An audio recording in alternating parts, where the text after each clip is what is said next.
দক্ষিণেশ্বর মন্দিরে ভক্ত সঙ্গে শ্রীরামকৃষ্ণ। এবার সপ্তম পরিচ্ছেদের প্রথম অংশ। ধর্ম সংস্থাপনার্থায় সম্ভবামি যুগে যুগে। গুহ্য কথা। শ্রীরামকৃষ্ণ ভক্ত সঙ্গে মেঝেতে মাদুরের উপর বসে আছেন, সহাস্যবদন। ভক্তদের বলতেছেন, আমার পায়ে একটু হাত বুলিয়ে দে তো।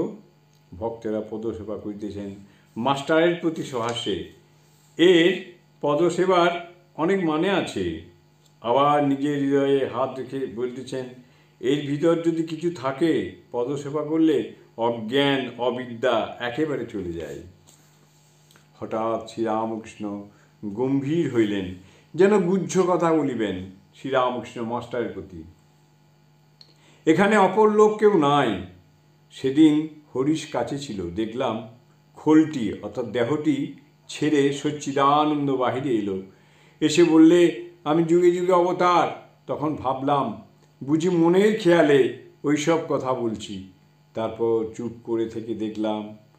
তখন দেখি আপনি বলছি শক্তির আরাধনা চৈতন্য করেছিল।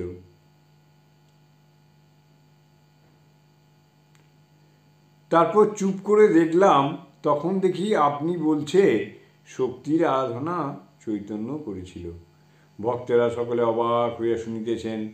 কেহ কেউ ভাবিতেছেন সচ্চিদানন্দ ভগবান কি শ্রী রামকৃষ্ণের রূপ ধারণ করিয়া আমাদের কাছে বসে আছেন। ভগবান কি আবার অবতীর্ণ হইয়াছেন। শ্রীরামকৃষ্ণ কথা কইতেছেন, মাস্টারকে সম্বোধন করিয়া আবার বলিতেছেন, দেখলাম পূর্ণ আবির্ভাব, তবে সত্যগুণের ঐশ্বর্য। ভক্তেরা সকলে অবাক হইয়া এই সকল কথা শুনিতেছেন। জয় ঠাকুর, জয় ঠাকুর, জয় ঠাকুর।